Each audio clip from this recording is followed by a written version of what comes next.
When I look back at the long reign of the PlayStation 2, I am awestruck by the fact that the PS2 had over 4,000 games. There were some games that were being developed for the system even when PlayStation 3 came out in 2006. Now, this obviously meant good news for the gamers because they could enjoy a wide variety, but on the downside, many of the really good games slipped under the radar. The horror genre also suffered a similar consequence, and the list of criminally underrated horror games on the PS2 is quite a long one. In this video, I will try to bring you the more obscure games that were overshadowed upon their release, and most of them are excellent and terrifying in their own right. Before we go into our explanation, we have a very small request. If you like our content, please support us by subscribing to our channel. This is a small click for you, but for us, it means a lot. Thank you. Let's begin.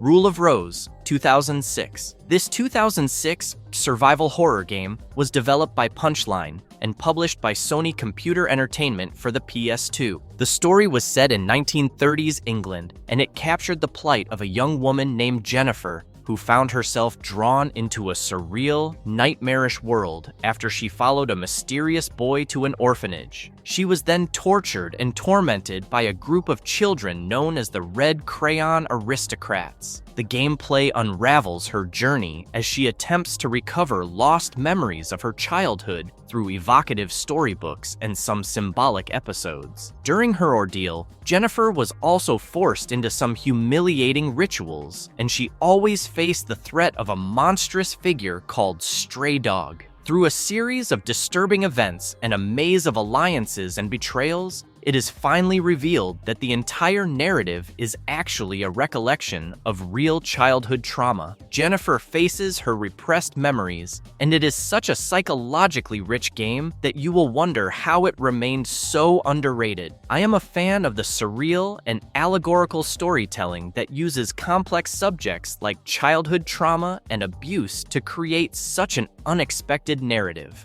The ambiance deserves a round of applause, and the character work is deeply affecting. Many have criticized the gameplay to be outdated and clunky, but I don't think that the makers were really focused on this. Yes, the combat does feel slow and frustrating, but the game's controls and camera work are only meant to evoke memories of the 1990s survival horror roots. If you are someone who appreciates the dramatic storytelling, you will enjoy the emotional complexity and the overall experience. Of course, I have always wondered how this game could have stolen the show if there was a modern version with top-notch graphics and smooth gameplay.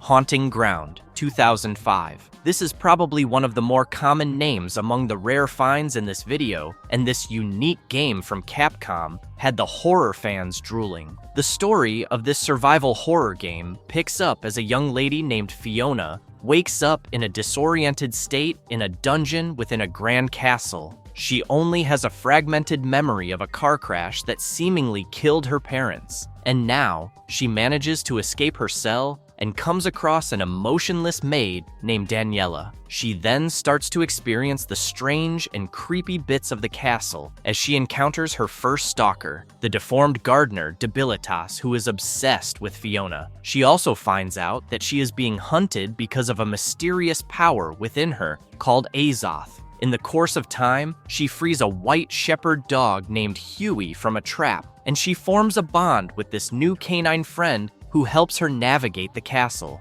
The next stages of the gameplay bring her before antagonists like Lorenzo and Ricardo, and she has to survive their sinister plans with some help from Huey. The final outcome depends on several factors like her bond with Huey, and she might escape with Huey or get captured if the bond is weak. There are some obvious similarities with Capcom's earlier horror games like Clock Tower 3, and many have even described Haunting Ground as the spiritual successor to the Clock Tower series. I don't think it is all that relevant because Haunting Ground can hold its own, and it does not function on a borrowed story. The gameplay is hailed for the deeply psychological horror themes, and there are moments during the game where you will feel absolutely vulnerable. The atmosphere and visuals are spectacular, and the only issues that you might encounter come with the slow pacing and poor camera and controls. I am a strong advocate of this game because of the creative puzzle-solving approach, and of course, the idea of the dog companion mechanic.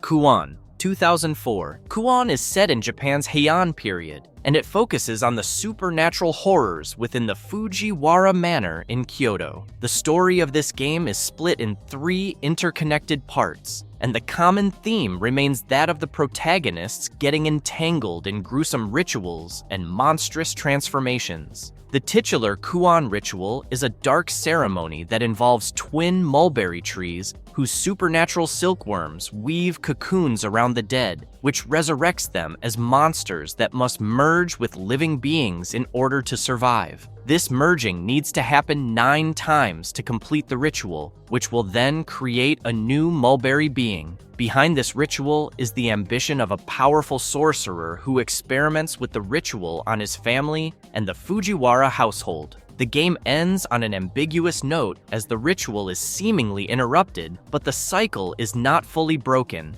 This game is not for everyone, and surely not for the ones seeking cheap thrills. The gameplay is heavily inspired by traditional Japanese ghost stories that emphasize themes of grief and resurrection, mixed with the dangers of tampering with death. The spooky setting of the game gets to you, and the compelling backdrop makes you praise the art direction. Equally impressive is the sound design, and the story does have its shining moments. I also enjoy the unique combat system that features a blend of melee attacks and a limited spell system. If I must point out flaws, I will probably talk about the repetitive gameplay at times, and the slow pacing that can deter the modern appeal of this game. Nevertheless, it is still a hidden gem that deserves to be explored to the fullest by all you enthusiastic horror gamers out there.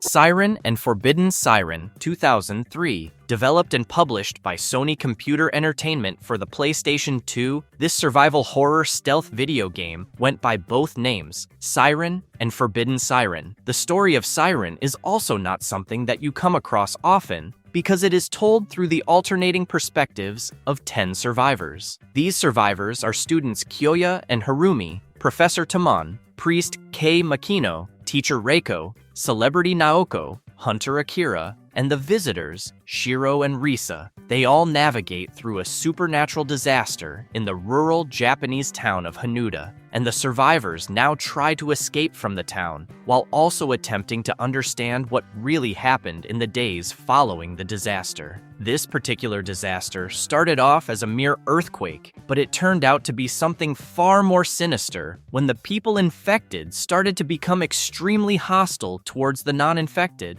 The final answer behind all the mysterious events is truly bizarre, and I also won't spoil the final outcome of the game, which you should find out for yourself. The best part about Siren has to be the story, which is almost as watertight and intriguing as a well-made movie. The originality of the concept has to be appreciated, and the graphics involved are also impressive enough. I also admire the ambiance of the game, because the story would have fallen flat without the atmospheric presentation. As for the shortcomings of the game, the trial and error nature of the gameplay can get to you at times, and the difficulty level of the game has also been criticized by some. The game might have slipped under the radar, but there was a sequel titled Forbidden Siren 2, which was released in 2006. There is even a third installment called Siren Blood Curse that was released in 2008.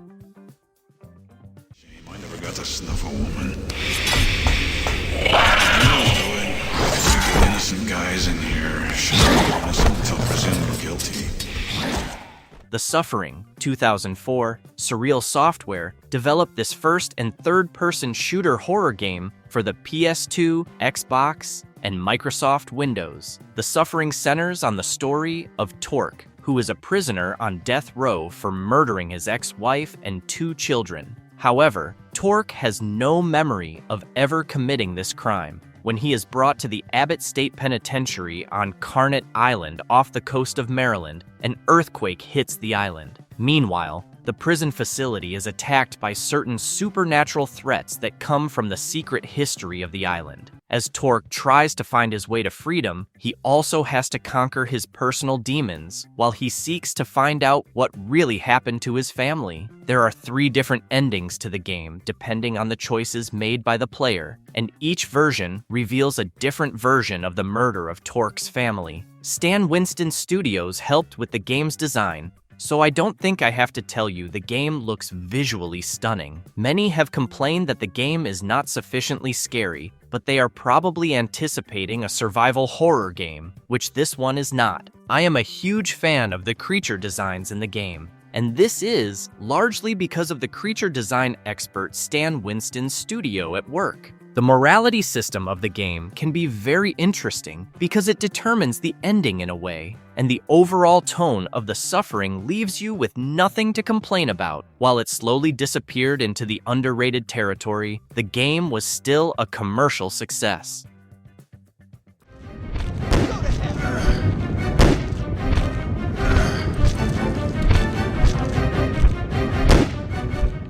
Obscure, 2004. The game is one of its kind, and it is still a mystery for me how such a special number went relatively unnoticed among the gamers back in the day. The gameplay follows 5 senior high school students at Leafmore High School who investigate the mysterious disappearance of their friend, Kenny Matthews. It all starts off as Kenny stays late to play basketball and subsequently goes missing. His sister Shannon, girlfriend Ashley, and his friends Josh and Stan search the locked school overnight while looking for him. Their shocking discoveries reveal some dark secrets of the school and the presence of some deadly mutations. It turns out that the evil principal Herbert has been kidnapping students for his twisted experiments, where he transforms them into photosensitive monsters who are vulnerable to light. As is the case with most such games, there are alternate endings available depending on which characters survive. Obscure offers an immersive experience, and I used to lose track of time once I was lost in the gripping gameplay. The survival horror elements available here are typical of the early 2000s, and the young gamers enjoyed the themes of teenage drama, horror, and a secret conspiracy featuring a school and its students. The gameplay supports both solo and 2-player co-op, and there are some innovative strategies that can help you along the way. You might find the visuals dated by today's standards, but for us, it used to be absolute cinema. Yes, the monster designs do lack detail and creativity, but this wasn't really a big budget venture. If you want an experience beyond the typical zombie fare in retro style, then look no further, because this one has all that you are looking for.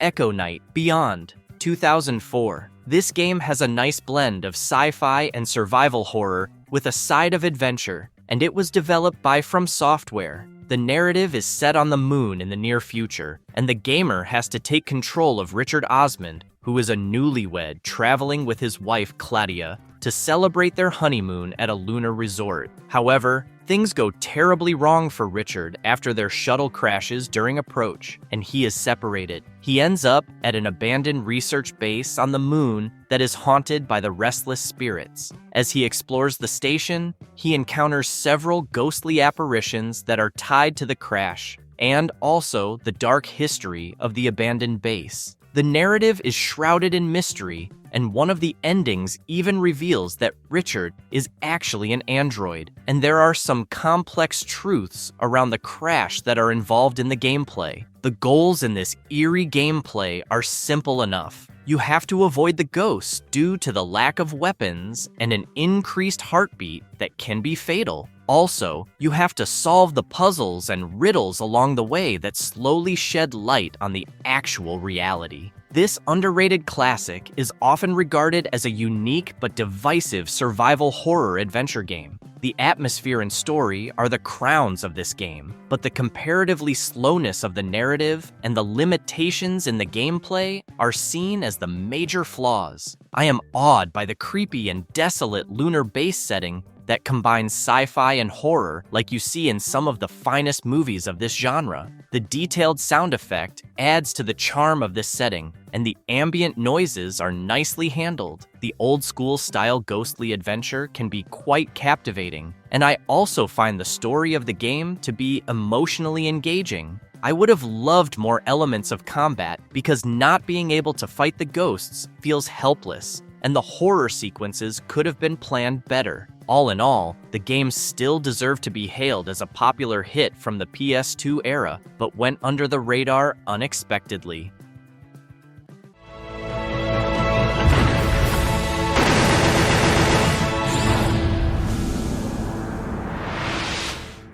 Clock Tower 3, 2002. Capcom and Sunsoft got together for this one, and their reputation shows in the brilliant execution of this hidden gem that I enjoyed on the PS2. The story follows a 14-year-old named Alyssa Hamilton who hails from a family of female warriors called the Rooters. These warriors possess supernatural powers, and they travel through time to defeat the evil spirits called entities and their human puppets called the subordinates. After the disappearance of her grandfather, Alyssa is sent to boarding school and asked to lie low, but she investigates on her own and gets transported back to the 1940s and 1960s. She not only encounters some spirits along the way, but also discovers more about her family's battle against the evil forces. Can she rise above it all as she approaches her 15th birthday? This was quite different from all the other Clock Tower games, but it still retains the essence and vibe of the previous ones. The story is particularly intriguing, and the fusion of comedy and terror all at once is what makes it so special. I enjoy the over-the-top bits in the narrative, and I feel like it is easily one of the most realistic and disturbing recreation of video game murder that we have seen. The vocals and effects are creepy enough to make sure that the 5 to 6 hours of gameplay will have some haunting moments for the player. I would be delighted by the prospect of a Clock Tower 4 someday, because the game has the potential to fire up a successful franchise even today. The genre fans should definitely give this one a try, and they definitely won't regret their choice. In an unholy war, they are the Dark Watch.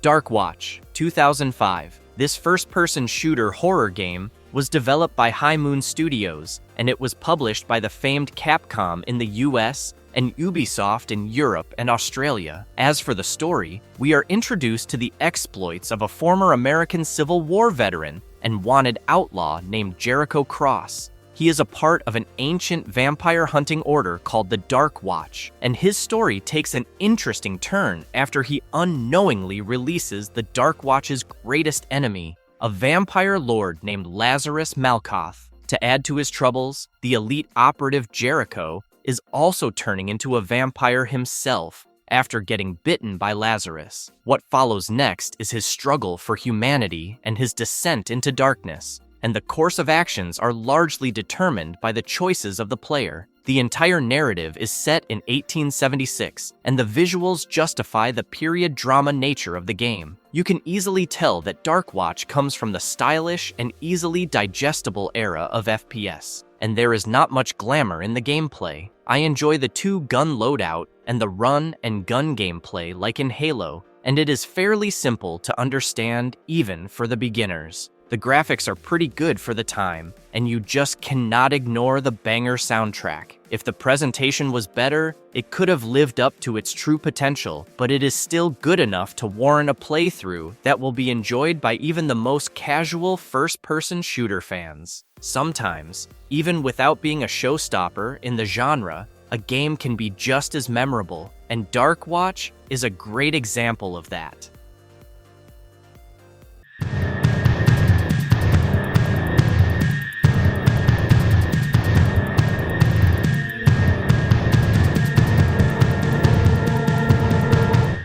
Alone in the Dark, The New Nightmare, 2001. I think that this game deserves to be remembered for the wonderful storyline Alone. The narrative begins on October 31st, 2001. Edward Carnby, a private investigator, is devastated by the death of his best friend and partner, Charles Fisk, whose body is discovered off the coast of Shadow Island, a mysterious, possibly cursed island near the coast of Massachusetts. Determined to find Fisk's killer and uncover the truth behind his death, Carnby is approached by Frederick Johnson. Johnson reveals that Fisk was investigating 3 ancient tablets rumored to unlock a dangerous power. Johnson introduces Carnby to Aline Cedrak, a young university professor and expert in ancient languages, who is searching for her presumed father, Professor Obed Morton. The trio suspect Morton's research into ancient artifacts has led him to Shadow Island, the focal point of supernatural activity. Carnby and Aline charter a plane to Shadow Island, but are attacked mid-flight by an unknown creature. They are forced to parachute out,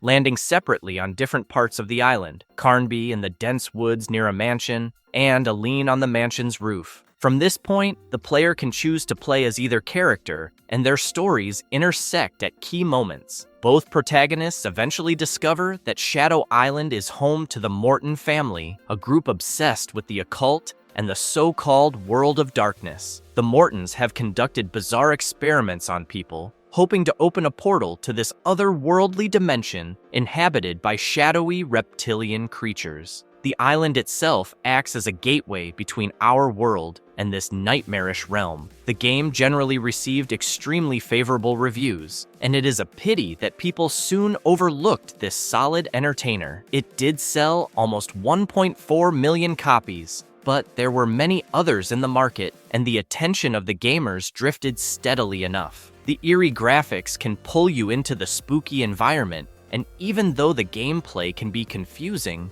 the overall experience is quite redeeming. I feel that the game should have been in development longer, and then the end result would have been more polished and refined. It is still among the better horror adventures of the time and deserves to be revisited. Marvelous verdict. Forgotten and underrated gems that deserve to be remembered. The PS2 era might be ancient history for many, but for people like me who grew up during this era, these games hold a lot of significance. I know that these underrated titles are no match to the flair and fancy gameplay of the new age horror games, but I think we can all agree that the nostalgia factor in these titles is unquestionable. Those were the good old days when people passionately crafted the storylines and gameplays for a project that they believed in. And maybe this is the reason why the games still seem so relevant despite all their technical flaws. I would love to know which one of these games you are familiar with, and also tell me in the comments below if you can think of some other such underrated horror titles from the PS2 era. And if you liked our content, don't forget to leave a like and subscribe to us if you haven't already. Have a good one, and be safe. Thanks, everyone.